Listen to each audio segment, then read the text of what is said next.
The SEA Games are upon us, which means it's time to rally around our national teams once again and see how we stack up against our neighbors in the region.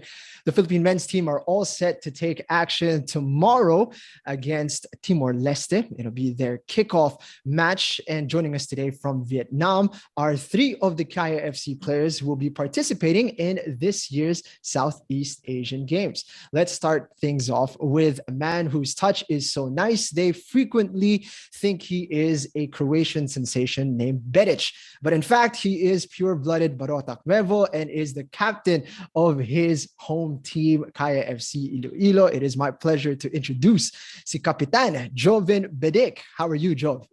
Yes, good morning, Jing, and sa lahat ng nanonood, and especially sa Hobon Puer sa Kaya Iloilo. Jov, this is your first SEA Games and you are reunited with head coach Norman Fijadero. How does it feel to be out there representing the country in this biggest competition in Southeast Asia? Yes, very excited kasi yun nga, sabi mo, nag-join ako dahil si Coach Nonoy na naman yung coach, and very privileged talaga na makasama dito. Kasi last national team ko pa is 2019 ata. Then last year, but hindi ako nakasama sa Suzuki Cup. Pero ngayon, yun, very excited kasi bukas na yung game. And sana nga makuha natin yung 3 points para good start naman sa Pilipinas. Ngayon, Jov, ang una mong participation in the national team, si Coach Norman ang nag-call up sa'yo. Anong year yun? 2007 siguro, 2007. 2008 siguro. And during that time, isa ka pang teenage sensation. Today, you are amongst the veterans of the team. How does it feel to be in a completely different role now, but still with the same coach? Yes, eto nga, gustong-gusto ko to dati, yung SEA Games, kasi nga as a youth player, ito yung pangarap mo. But akala ko nga hindi ko na makuha kasi overage player na nga.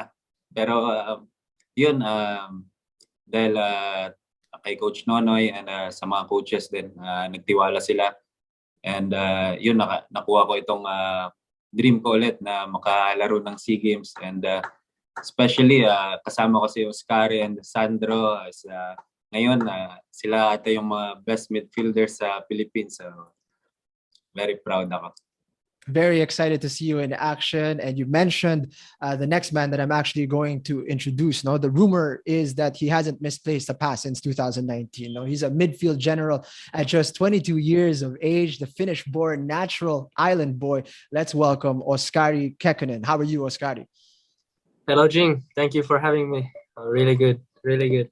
You have been extremely busy with the national team as of late. In fact, you're so busy that you have barely played for Kaya FC Iloilo since coming on board. But it's been an incredible last few months, I would say, for you. How does it feel so far, getting so integrated into the national team and now going and playing in your first Southeast Asian Games?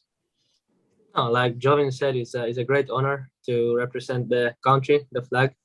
And for me also personally, the first time the SEA Games, such a highly rated tournament in Southeast Asia. So it's a great coming tournament for us, and we're really excited about it.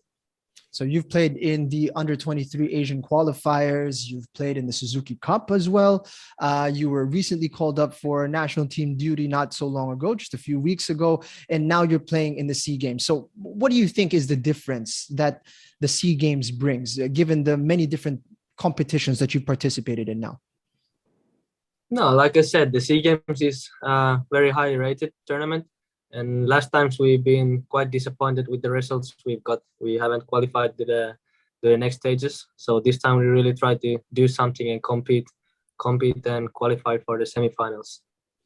Last time around, it was a bit of a heartbreak as the Philippines hosted the competition, but lost out from moving on to the next round via goal difference, I believe, right? You were not yet a part of the competition at that time, but did you get an opportunity to watch that tournament and see how the boys performed? Yeah, I watched the tournament. The boys did well. They were really close to qualify. I think it was only one goal away from qualifying. But this time we have a really exciting team. We have a young players like Sandro and really experienced players like Jovin Bedic. So it's a good balance of young energy and old experience. Awesome. Awesome. You guys keep helping me with my transitions here. You mentioned Sandro, and it's time now to bring him on board here. The Wonder Boy, the Catalan flavored Filipino teenage sensation, Sandro Reyes is with us. Sandro, how are you doing? Hi, Jing. Thank you for having me and the two other boys. How are you feeling over there in Vietnam? Obviously involved in the SEA Games for the first time. How excited are you to get started tomorrow? Yeah, I'm so excited for the SEA Games. I think it makes it extra special because it's not just football that's competing in the tournament. It's all the sports, and we're all trying to win as many medals as we can for the country. So it's extra exciting to be playing in the SEA Games. You're a little unique in that amongst the players in the squad, I'm not sure how well known it is that other players such as yourself who have been wishing to be a part of the national team since they were very, very young, right? That's been kind of public knowledge with regards to you. How young were you when you knew that you wanted to be a part of the national team? And how were you so certain at such a young age? I think the first time when I really knew I wanted to be part of the national team was the first time I watched an Azkals game live in Bacolod. It was like watching Phil Yung husband, Chiefy Kaligdong, and the fans were amazing. I watched it with my family. So it was just really exciting. I was like, it feels like you're really playing for the people. So from that day, I was like, okay, one day I have to be on that field. And one day I needed to be on that field. So I worked really hard to make sure that happened. How old were you? Like 4, 5? No. I was maybe 6 or 7.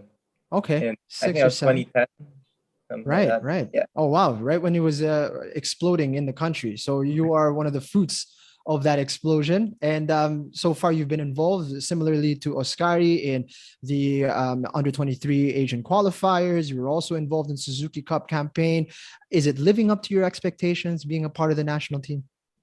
Definitely more than my expectations. I didn't expect to be part of all of this at 18, 19. So I'm just extremely honored and just going with the flow and continuing to train hard and see what happens in the future. All right. It's fantastic to have you three gentlemen with me today. I'm sure so many people are super excited about tomorrow's match and you guys getting your group started against Timor-Leste, but it's a tough group, right? I mean, Timor-Leste, who was considered amongst I wouldn't say the easier ones, but not amongst the difficult opponents. But recently we drew against them. We beat them in the last SEA Games, but in the under 23s, it wasn't so straightforward. We also are grouped with the defending champions and hosts in Vietnam. We have semi-finalists in Indonesia and Myanmar. So it's an extremely tough group. I'm going to head on over to Jovin first. Jov, ano bang nakikita mo dito sa grupo natin ngayon? Sa tingin mo ba, ano yung tsansa ng Pilipinas na makalusot patungo sa semi-finals? Yes, yun nga yung sinasabi ni Coach na one game at a time. So, syempre, host yung Vietnam, alam naman natin na malakas sila. But yung objective is one game at a time. Kung makakuha tayo ng 3 points, then yung game plan ni Coach the next game. Kasi yung tournament is every other day may game. So, mahirap sa mga players maka-recover. But yun, different game plan. And yun nga, yung one game at a time. Kung makakuha tayo ng points, then another game, kung makakuha tayo ulit ng points, then yun, sunod-sunod. Sana yung game plan mag-work sa game and sana makakuha natin yung semis and sana maka-finals talaga. Yeah, we're hoping for a fantastic start, especially against Timor-Leste, who, Oskari, you are quite familiar with, right? We had a 2-2 draw with them, I believe, in the AFF Under-23 Championship. So it's like the Under-23 version of the Suzuki Cup. They're a tough side and improving rapidly. Oskari, what do you expect in the match tomorrow? No, I think Timor-Leste is an underrated team. They really play good football. And like you said, we had already experience with them. in the couple past tournaments, and I expect it to be a really tough game. And we treat the four group games as finals, each single one of them. So it's gonna be a real tough game, but we're really excited to start the tournament tomorrow.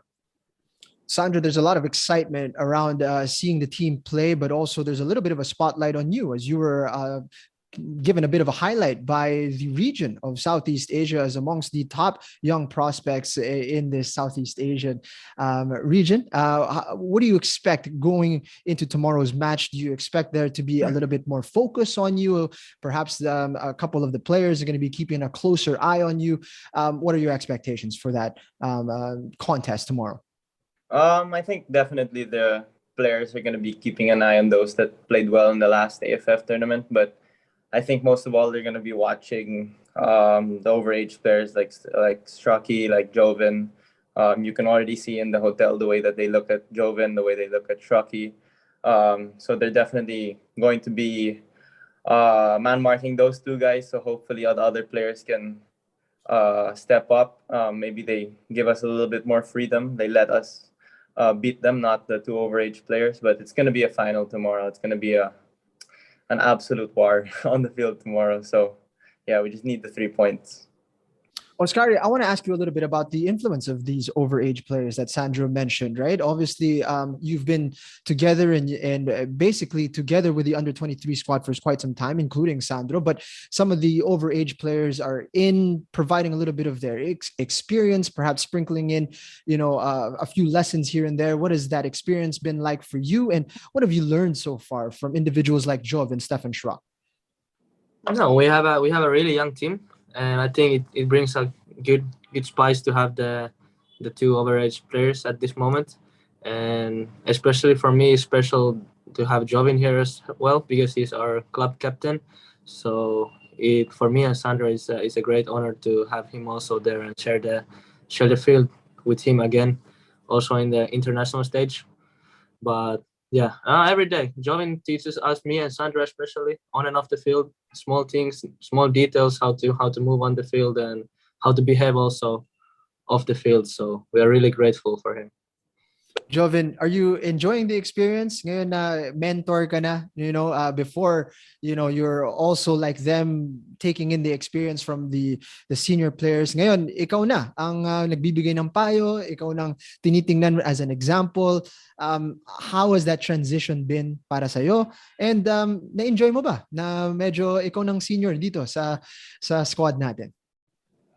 Siya nakakabata but yun nga yung squad na to nakakabata. Pero yun nga mas tinitingnan ko rin naman na hindi lang naman ako yung nagsasabi sa kanila. Pinapakinggan ko rin kung anong sasabihin nila sa akin para mag-work talaga yung game plan sa training and sa game namin. And sabi nga ni Oskari, we have to watch what Sandro's eating or drinking para ma-motivate tayo kung ano yung para maging the best player sa Pilipinas. Sandro, they're keeping a close eye on you. Why is that, do you think? I don't know because I don't know with them. Bullying me all the time. Sandro, at 19 years of age, we are presuming that there is a lot of international football ahead of you. But in this SEA Games, are there any specific goals in mind for you personally as a footballer? Is there something that you want to achieve specifically for this competition? I just want to prove maybe to myself that I can compete with the best players around my age from the other nations in the area. So yeah, that's just my main goal, to compete and make sure that the player playing against me in the other team in my position doesn't play better than I do. One of the things that you mentioned when you initially signed for Kaya FC Iloilo was that this is going to be your first season playing with grown men all year round. Granted, it hasn't been an entire year. It's been about 5 months or so, but has it helped you already? Being around men all the time, competing with men, has it changed your game at all? Yeah, 100%. I think it's made me more of an intense player, makes me work harder defensively, forces me to make my touches better, because I obviously don't want to get into 50-50 battles with grown men. So it's really helped me a lot. All right. Listen, gentlemen, I understand that you guys are busy and busy preparing for tomorrow's game, and I don't want to get in your way too much, but I just wanted to let you know how excited we all are back here in the Philippines to support each and every one of you guys, and as well as the women's team who will hopefully be getting an opportunity to speak with down the road. But the best of luck to you guys, and all the best in tomorrow's match. Is there anything at all that you guys would like to send out as a little bit of a message to the supporters here at home, and especially to the folks who support Kaya FC Iloilo, who are missing you at the moment in the Copa Paulino Alcantara, but I'm sure are looking forward to watching you tomorrow? Yeah, let's start with go ahead, Sandro, go ahead. It's gonna be a tough tournament. Every game's gonna be really tough, so we'd appreciate all the support that we can get, and hopefully we can make you guys happy. Oskari? No, thank you for all the Filipino fans, and also for the Kaya Football Club fans, and we're really grateful for the support we've gotten so far. Lastly, Jov, anything you'd like to say? Yes, thank you so much, Jing, and sa Pilipinas na laging nakasuporta sa amin, and start na bukas ng first game namin sa SEA Games, so sana supportahan niyo kami, and sa Kaya Football Club and sa Bonfer sa Kaya Iloilo, salamat sa lagi niyong pagsuporta sa team and sa Pilipinas. So there you have it, folks. Sandro, Oskari, and Jovin Bedic seeing action tomorrow against Timor-Leste. And we hope that each and every one of you who tuned into this, tune in tomorrow to watch them in action in Vietnam. Now, we're going to be hoping to speak with these gentlemen all throughout the competition. So look forward to that alongside Camille Rodriguez, Haley Long, and Ina Palacios, who are the Kaya representatives in the women's team as well. All right, so that's it for now. And we look forward to seeing you all soon as the SEA Games progresses, and the best of luck to our men's team tomorrow. All right, goodbye.